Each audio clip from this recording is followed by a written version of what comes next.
Здравствуйте, дорогие друзья! Я приветствую вас на очередной лекции канала «Жизнь после жизни есть, я знаю», который посвящен доказательствам жизни после смерти и устройству потустороннего мира, куда каждый из нас попадает по завершении своего земного пути, где и воссоединяется с ранее усопшими родными и любимыми и продолжает бесконечное путешествие по нашей прекрасной и удивительной Вселенной.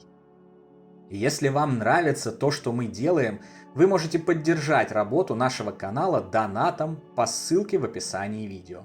Благодаря вашей поддержке наши ресурсы остаются бесплатными для всех. Большое вам спасибо. Сегодня я расскажу вам о том, как мой дедушка помогал мне с того света, предоставив таким образом еще ряд доказательств жизни после смерти к тем, о которых я вам уже рассказал. Приступим. Все, что вы прослушали ранее в нашем курсе лекций, прочитали в наших книгах и публикациях нашего телеграм-канала, наглядно и убедительно свидетельствуют о том, что погружение в потусторонний мир складывает разрозненный пазл нашего бытия в трехмерном плотном мире в стройную картину, дает ответы на вопросы, не дававшие покоя на протяжении десятилетий, и выстраивает понимание абсолютно всех без исключения процессов, прорисовывая четкие контуры будущей жизни на той стороне, которой уже живут наши усопшие родные и любимые, и которая предстоит каждому из нас. Чем глубже ты погружаешься в исследование потустороннего мира, изучение и проверки предлагающихся им ответов, тем более ты в этом убеждаешься. Все это время я продолжал погружение, и моя картина сложилась почти полностью. Оставались непонятными некоторые отдельные вещи, такие как, например, кто же именно, помимо уже знакомого вам Дани, входит в ту самую группу моей духовной поддержки, которая защищает, оберегает меня и помогает мне на протяжении всего моего воплощения. Я и ранее явственно и отчетливо ощущал, что это не может быть один дух. Ведь на определенных отрезках моей жизни меня как будто окружали невидимым, но невероятно мощным светящимся кругом, защитным щитом, выносили на руках из бед, которые уничтожили бы любого другого живущего, придавали мне сил и энергии, внушали мне, что даже самые безвыходные ситуации вполне одолимы, а то, что считается невозможным, более чем возможно. Те, кто читал нашу первую книгу «Жизнь после жизни есть, я знаю. Путешествие скептиков в потусторонний мир», помнят пророчество, полученное мною с того света, которое я записал и разместил в книге, уже понимая, что мои духовные друзья никогда не врут. Я сделал это, так как был абсолютно уверен в том, что их обещание сбудется. Ведь раз мои усопшие любимые никогда не врали мне при жизни, логично, они никогда не обманут меня и после своей телесной смерти. Сегодня все своими глазами могут убедиться в этом. Для этого я привожу соответствующий фрагмент той книги полностью. Обещание с того света. Начав открывать для себя потусторонний мир и обнаруживать доказательства продолжения жизни после жизни, я получил личное утешение. Осознав, что и Даня, и другие мои отшедшие родные живы, здоровы и счастливы, и мы с ними еще обязательно встретимся, я успокоился и смог вернуть способность наслаждаться каждой минутой жизни в благодатном и радостном ожидании моего собственного перехода, когда настанет час покидать земной мир. Однажды ночью я сидел в спальне, поедал вкусняшки, смотрел сериал и уже готовился отходить ко сну. Вдруг я почувствовал настойчивый зов внутреннего голоса поделиться новыми знаниями с другими людьми. Теперь нужно помочь другим. Ты знаешь, как это сделать. Нужно завести блог и опубликовать как минимум одну книгу о жизни после жизни. Сказали мне телепатически в моей голове. Даня, будучи еще здесь, в плотном мире, всегда верил в мои писательские способности и часто предлагал мне бросить другие занятия ради денег, сосредоточившись на писательстве. «Я верю в тебя», — говорил он мне. «У тебя все получится». Но до той ночи я сам не верил в себя и не мог найти в себе силы следовать за своими талантами. Я терпеть не могу начинать что-то новое. Более того, время и всем известные проблемы и ситуации совершенно не мотивируют к новым творческим начинаниям. Огромная конкуренция, почти полная невозможность без рекламного бюджета получить аудиторию, раскрутить блог и тем более опубликовать книгу, личные финансовые трудности, необходимость зарабатывать на хлеб обычной работой – все это в момент запротестовало во мне и было предъявлено внутреннему голосу. Но в ответ я получил спокойное заверение, что переживать об этом не стоит. Все будет хорошо. И обещание. Если я буду употреблять свои таланты на благо других людей и распространение нужных знаний, то все остальные заботы группа моей духовной поддержки возьмет на себя. К тому моменту я уже знал, что мои родные духи меня не обманут. Но даже я был впечатлен, если не сказать шокирован, когда на сверхконкурентной площадке Яндекс.Дзен заведенный мною блог «Жизнь после жизни есть, я знаю» с самого первого дня начал активно привлекать аудиторию без каких-либо рекламных затрат сам по себе. Менее чем за неделю он вышел на монетизацию, чуть больше чем за месяц собрал 1000 подписчиков и продолжал активный рост, совершенно нетипичный для нового блога никому неизвестного автора.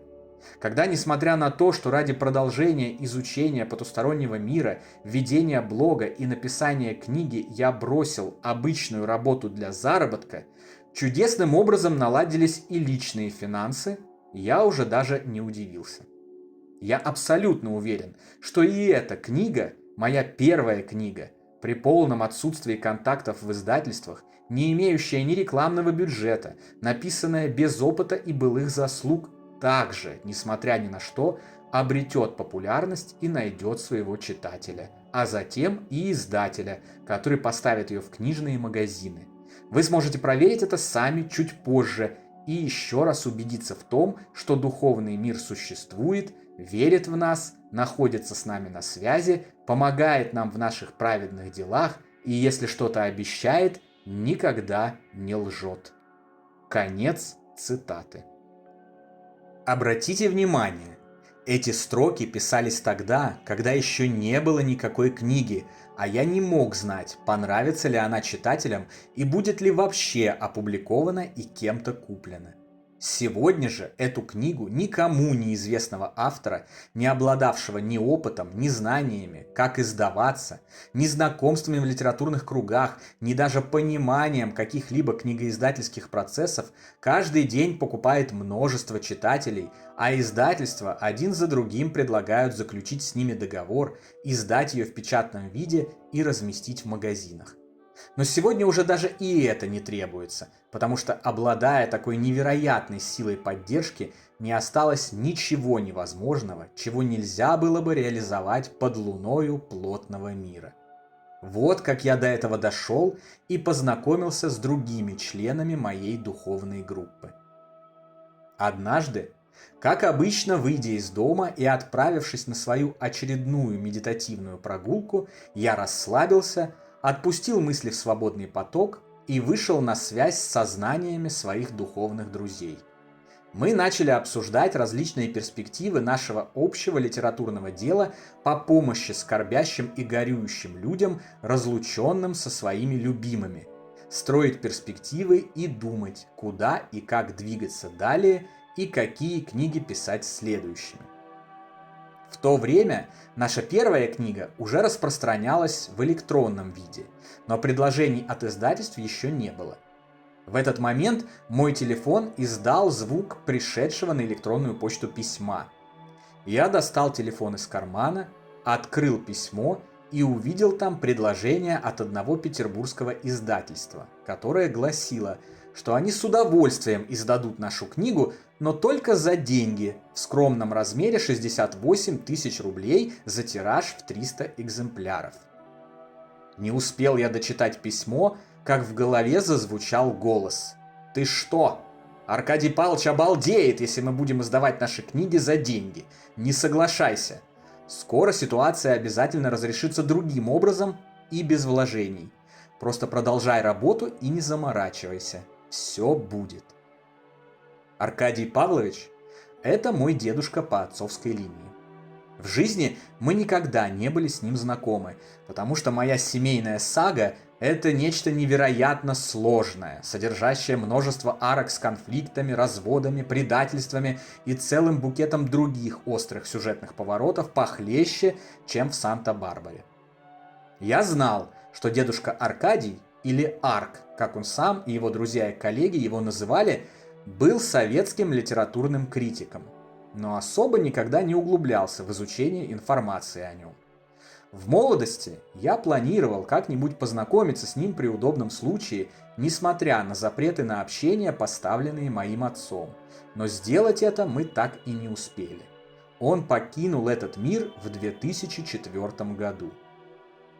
После этого странного и в тот момент непонятного мне несловесного мысленного послания о том, что он обалдеет, если мы будем печататься за деньги, я начал копать информацию о деде Арке и к своему изумлению выяснил, что оказывается, он был не просто каким-то там критиком, а весьма видным, известным и почитаемым в СССР писателем, заслуженным профессором, доктором филологических наук и мегапрофессионалом своего дела, обладающим исчерпывающими знаниями в нем.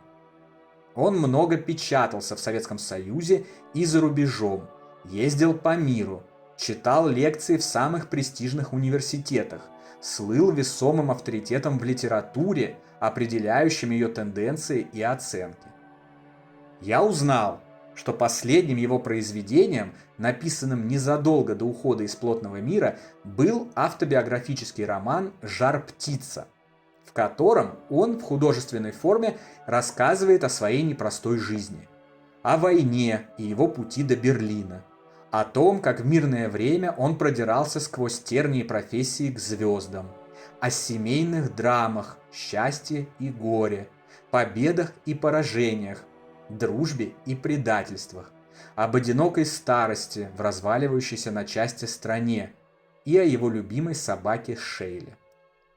Немедленно купив этот роман и начав читать его запоем, пришел уже мой черед обалдеть от того, что я там обнаружил. Почти каждая страница вызывала у меня мурашки и шевеление волос на затылке. Мгновенно стала очевидна связь всего нашего рода, круга наших душ, наша схожесть и единство многих целей и задач, а также то, что близкий круг воплощенных и развоплощенных духов действительно работает вместе на протяжении многих десятилетий, а то и столетий, решая общие задачи совместно. То, что не успели сделать одни, доделают другие, направляясь сознанием и мыслью уже ушедших. И любые ошибки всегда могут быть исправлены, а негативный опыт перезаписан позитивным. Прояснилось все. Все странности, чудеса и совпадения. От невероятного и взявшегося как будто из ниоткуда увлечения Дани литературой, его страсти и профессионального подхода к ней, хотя и он дедушку Арка никогда не знал, до одинакового выбора породы собаки. Стало понятно, каким волшебным образом наши книги как будто пишутся, направляются и продвигают себя сами, как они обходят различные препятствия, находят читателя и получают самое лучшее из возможного, то, что многими называется идеальным вариантом. Еще бы! Это неудивительно, когда понимаешь, что ими занимается такой крупный профессионал от литературы. Сегодня я могу с уверенностью сказать, что книги, которые вы читаете, это даже не плод только наших зданий трудов, но целой команды, в которую входит и мой дорогой и любимый Аркадий Павлович.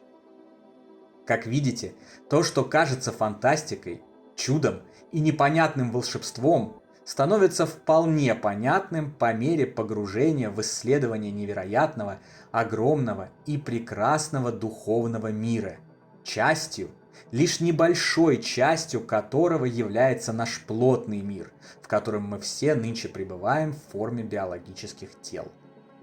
Мы пришли сюда вместе с нашими родными духами, чтобы решить определенное количество важных задач и помогаем друг другу независимо от того, существуют ли наши физические тела или уже нет, пересеклись ли мы физически в плотном мире или нет. Мы никогда не оставляем наших родных и любимых в одиночестве, а они не оставляют нас. И осознание этого зависит только от количества информации, которой вы обладаете, фокусом вашего внимания и желания разобраться в происходящих событиях. Чуть позже я получил еще одно обещание с того света, которым, конечно же, без каких-либо стеснений и опасений тоже поделился с читателями в книге, поскольку был уже абсолютно уверен в исполнении всех обещаний, данных мне моими близкими духами. Когда издательства одно за другим, включая самые крупные и именитые, стали предлагать напечатать нашу книгу, я был удивлен их хищническими и бессовестными предложениями. Предлагалось на 3, 5 и более лет отдать все права на книгу. Это называется эксклюзивные или исключительные права. Вменялась обязанность снять ее с продажи со всех прочих каналов. Назывались различные штрафы и неустойки, а взамен предлагалось ничего. Жалкие 10% авторских отчислений от оптовой цены книги, что-то в районе 10-12 рублей. При этом цена книги на полке магазина будет очень даже высокой и не вполне доступной для любого читателя. Никаких гарантий, никакого юридически значимого обещания минимального тиража или сроков его выпуска. Совершеннейшее ничего для правообладателя, но самое важное и для продукта тоже. А ведь именно книга и ее распространение является для нас главнейшим приоритетом в целях помощи скорбящим и горюющим людям. Вот так просто, своими же руками ограничивать ее и закрывать ей возможности и каналы для распространения ради чего?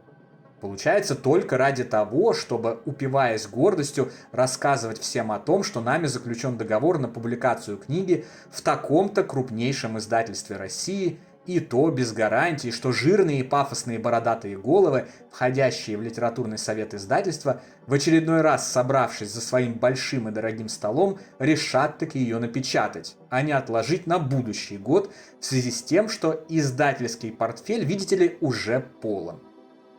Самое же удивительное, что все эти, в кавычках, щедрые предложения делались с невероятным пафосом, с наглостью, уверенностью, что предлагающие являются небожителями, снизошедшими до автора, пыли и перхоти в их глазах. Вместе с моими духовными друзьями мы были немало поражены, как в наши времена может существовать система, в которой люди хотят забрать у тебя нечто ценное, а взамен этого предложить даже не бусы и побрякушки, а полное и абсолютное ничего, и даже более того, вытереть об тебя свои грязные сапоги, добавив смачного плевка сверху. И ведь позволил же кто-то им сформировать такое мировоззрение.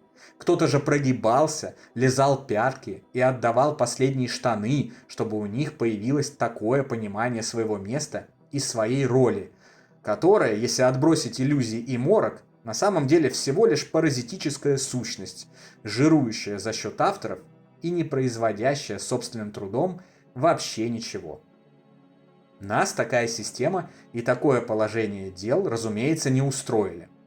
Поэтому тогда я получил еще одно обещание и пророчество, что мы, как любил говорить один известный робот, откроем свое казино с блэкджеком и... Ну вы поняли. Мы откроем свое собственное издательство, будем издавать, распространять и доставлять читателям свои книги в печатной форме сами. И нам при этом никаким образом не помешает ни то, что у нас нет в этом деле никакого опыта, ни то, что нет никаких бюджетов и заработков, ни все остальные препятствия, кажущиеся непреодолимыми. Фантастика! Так не бывает, скажете вы. Еще как бывает, ответим мы. И все в этом убедились, когда наши печатные книги появились на полках магазинов по вполне доступной цене от издательского дома «Добрые книги Ивановых», нашего собственного издательства. Воплощение обещаний и реализация пророчеств моей духовной группы поддержки с того света само по себе стало железным доказательством его существования. Это абсолютный и непреложный факт. Жизнь после жизни существует, а наши родные и любимые никогда нас не покидают и вместе с нами решают важные задачи, поставленные перед собой и называющиеся предназначением. Мы делаем это вместе во всех мирах, пространствах и измерениях на протяжении вечности. И это просто великолепно. На сегодня это все, дорогие друзья. Дополнительную интересную и полезную информацию за пределами лекций, ответы на ваши вопросы о жизни после смерти в целом и по этой лекции в частности, а также познавательные статьи о потустороннем мире вы найдете в нашем телеграм-канале. Ссылка на него, как всегда, в описании видео и на экране. Добро пожаловать! Встречаемся на новой лекции здесь же, на нашем YouTube-канале. А пока всего вам самого лучшего, волшебного и замечательного.